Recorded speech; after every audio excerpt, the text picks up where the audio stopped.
Well, what's up, everybody? It's me, True Star Screamer. Hell yeah, the magic is back, baby. Anyway, we are here to talk about the G.I. Joe Classified series, G.I. Joe Agent Helix, who, if I recall, pretty much appeared in the Rise of Cobra or the Retaliation comic books, whatever. I know nothing about this character. Got her from Big Bad Toy Store because she seemed to show up there before everybody else did. And this girl is, I believe, has been considered one of the, if not the top female Joe figure to come out as of late. So I am very, very excited on checking her out. The box, of course, we haven't gone to the plastic openings yet. Awesome artwork. We get to see her badass gear, which I am very excited to equip her with. She is number 104.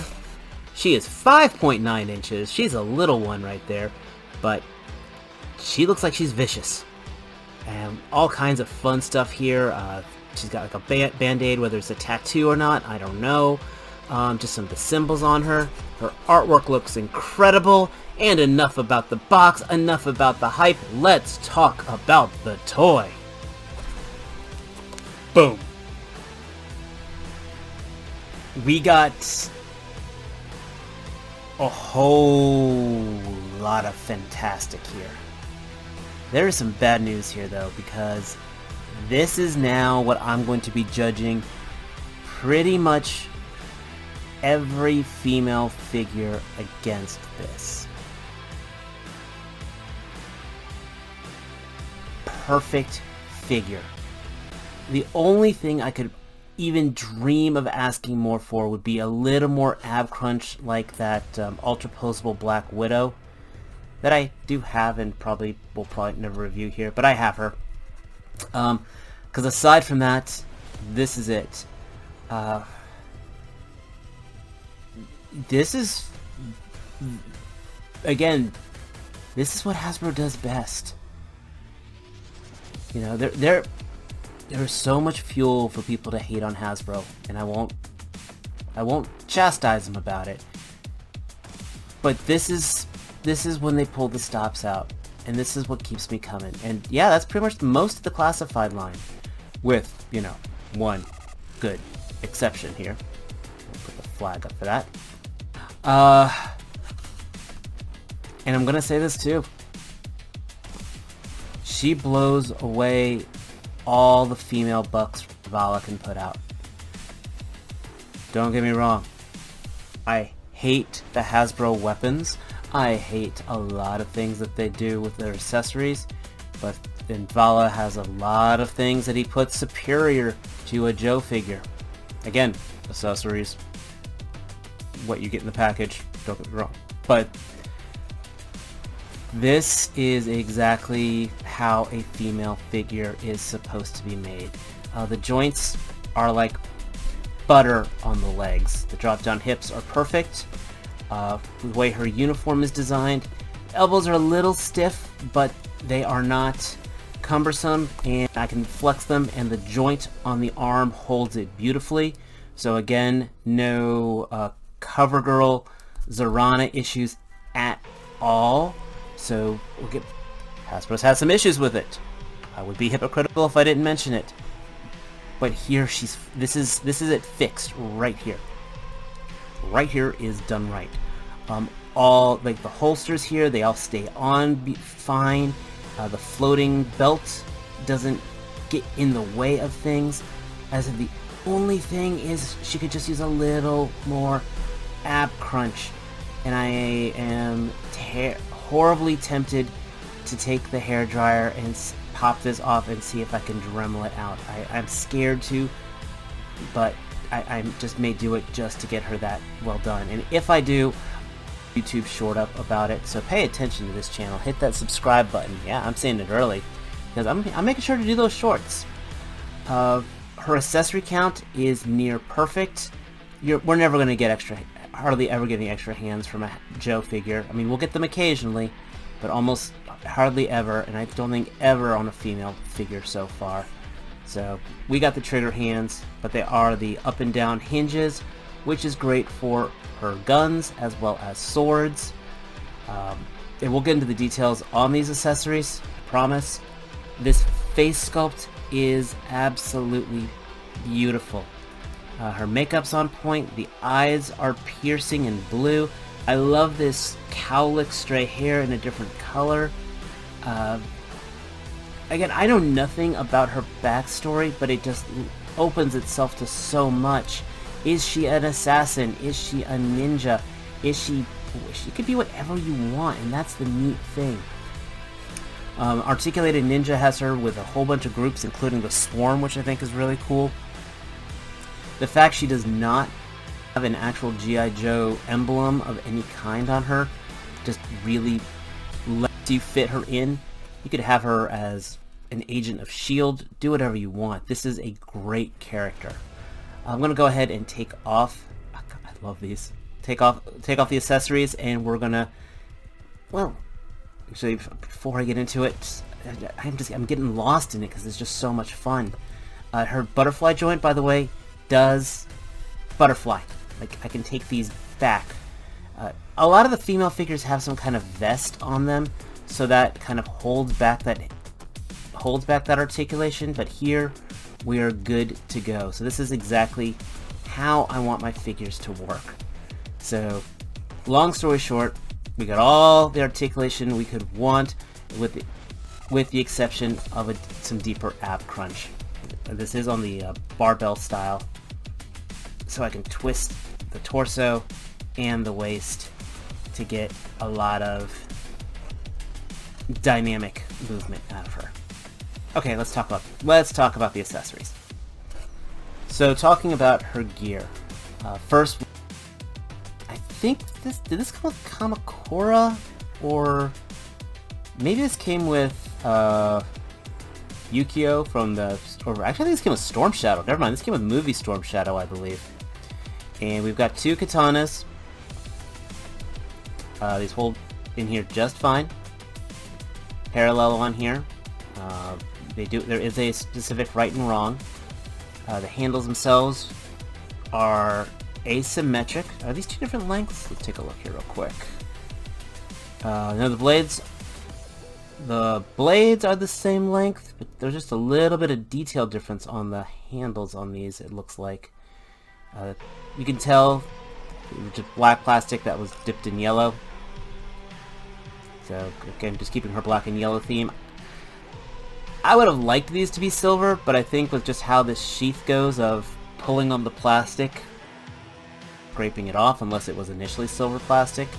So I guess I could forgive that. We also have this machete-like knife. I like how the pommel is spiked here. This works really well because it actually fits in her belt, friction, and it pokes through and holds just fine. So again, we have her holding all her weapons just fine. Just a nice, wicked knife.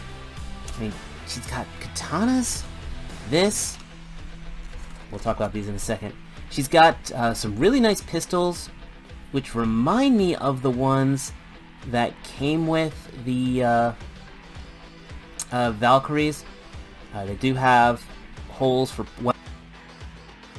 extended magazines, which is pretty neat. So she is ready to get into prolonged gunfights with these. And then finally, wrist blades, which are painted silver. This is an excellent touch. The rest of it is flat gray plastic. These do articulate a little, so she can like punch forward and have the blade strike forward. And this is like something from Cyberpunk, and just a very neat accessory. Again, I want to point out there's that Band-Aid tattoo on the wrist here. Nothing on here. And she can hold everything. So when I had her on there before, she had all her gear. Again, just want to pull her, get her to a normal position. Did I mention I like the floating belt here? I like that they actually painted the pouches on this. A lot of times these come in flat black. They keep everything unpainted. So she is really, really, really getting the premium treatment when it came to her deco. So for a character I know nothing about, she has gotten better treatment than some mainstay characters. But let's, I want to gear her back up. But the fun and the hard part is, I don't know which way to go. With this, she's got the cyber blades, she's got her katana, so she's made for close combat. I love that she's got the pistols, so she does have some reach. So this is a perfect one-woman army figure. Sorry, Warpath. Sorry, Eclipse. Sorry, Pandora. She's gonna take you to town. Again, I'm saying it now. This is one of the best. Hell, sorry, Black Widow. She can do it. So yeah, this woman is like a cyclone of death. Just blades everywhere. Just like I said, I can't stop posing her because she just looks fucking scary as hell, to be honest.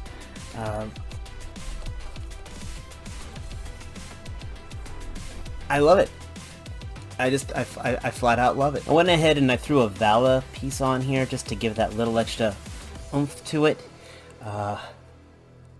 But yeah, final thoughts are, pick this girl up if you are an action figure collector. Even if you're not collecting the Joe line, she will fit in with just about any military humanoid line you've got. I mentioned before, Hydra, Action Force, Shield, you know, the Swarm, whatever. She is great. She's slightly smaller than most figures just because of her stature. So her scale-wise, she'll fit in with just about anything. This design is beautiful. Okay, yeah, it's Hasbro weapons. And I keep saying, buy the Vala Force figure weapons. You will thank me for that if you're not already. But aside from that, I mean, yeah, I can always want more hands, but honestly, I'd be staying with the gun-holding hands no matter what. Alternate head, yeah, it would be nice, but for 25 bucks, you are absolutely getting your dollar's worth. I mean, I'm being greedy asking for that stuff. 2 guns, 2 wrist blades, 2 swords, a backpack, the blade on here, perfect quality control, excellent paint apps. This is an absolute knock out of the park. 2 in a row from the Mole Rats review right here to her. I can't wait to open up Shooter next, to be honest. And again, this is now the standard I'm going to be judging all my female figures against. Sorry, Gemini, you got a tough act to follow from this. But let me know your thoughts. Let me know down below what you think. Did you get her? Are you happy with her? Did I make you want to buy her? I think you can still get her on BBTS and Amazon. I don't know if she's coming out to stores. If you see her, pick her up. Hasbro only allowed, proper army building heads. That's probably oh my god, this would be such a good army building figure. Which I'm now kind of thankful for that. But, yeah. Absolute knock out of the park. G.I. Joe Classified. This is a puree. Not a puree blend. Pure A+. 10 out of 10 figure. Yeah. And as always, hit that like button. And as always, hit that subscribe button. We're getting that much closer to 500. And finally, as always, until next time, take care. Peace.